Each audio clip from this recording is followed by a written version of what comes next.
So, are you feeling the energy, the excitement right now? No, I'm feeling the stress. I'm feeling the depression. Well, there's not much I can do for you on that one. All by myself.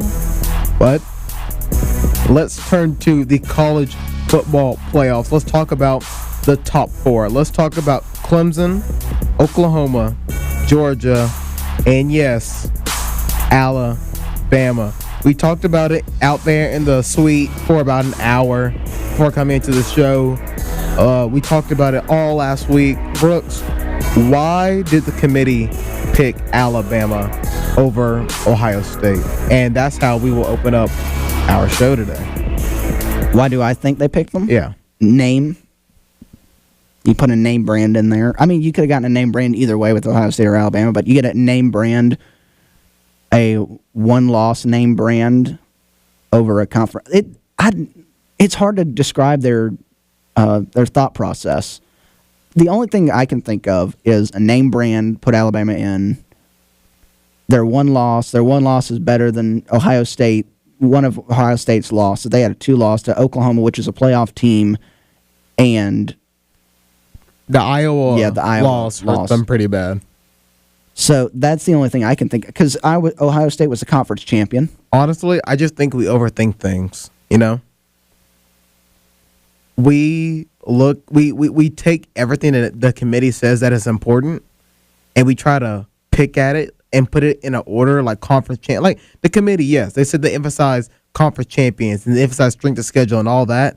And every time we talk about it, we try to put it in an order.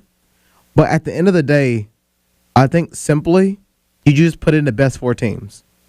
Like, yeah, 2 conferences got left out altogether. Like, yeah, conference championships, that's important, but that's not end all be all, you know? We've seen that before. We saw it last year. Penn State was the Big Ten champion, but here comes Ohio State marching in. And I think we need to drop the perception of this is the criteria that the committee's following. This is what they're emphasizing first, second, third, fourth. Forget all that. Forget that for a moment. I want you to name the top 4 teams in order based on what you've seen today, based on what you've seen up to this point. And honestly, when I was naming those 4 teams, and I named in order Clemson, Oklahoma, and then Georgia. Actually, I had Oklahoma flipped. I had Oklahoma, Clemson, Georgia. When you get to that 4th spot, it was down between Alabama and Ohio State. There were no other teams in that running. You can make the argument for USC, but in my mind, a lot of USC fans tried to make that argument yesterday. In my mind, yeah, you could make the argument. I wouldn't be against, pondering USC for a moment, but I think it came down to Ohio State and Alabama. And if you ask me which one's better, well, Ohio State didn't wow me with their championship win.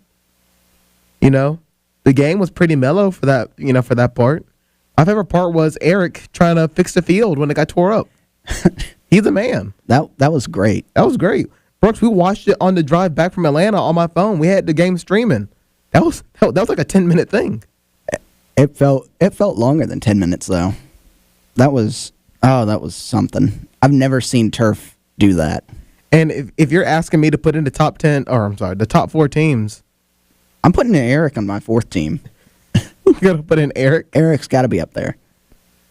If you're naming top 4 teams, it's down between Alabama and Ohio State. And Ohio State, the Iowa loss hurt them, and their Big Ten championship. I mean, yeah, they beat an undefeated Wisconsin, but it just wasn't enough. And you're probably right. Alabama's name, what they've done, plays into it. But that's just the benefit of the doubt you get when you win like Alabama does. That's just what you've been accustomed to. So it is what it is. Clemson will play Alabama. Georgia will play Oklahoma. Fun fact, Georgia has never played Oklahoma. And this will be the first time they ever play. Really? In the Rose Bowl. That's interesting. It's very interesting.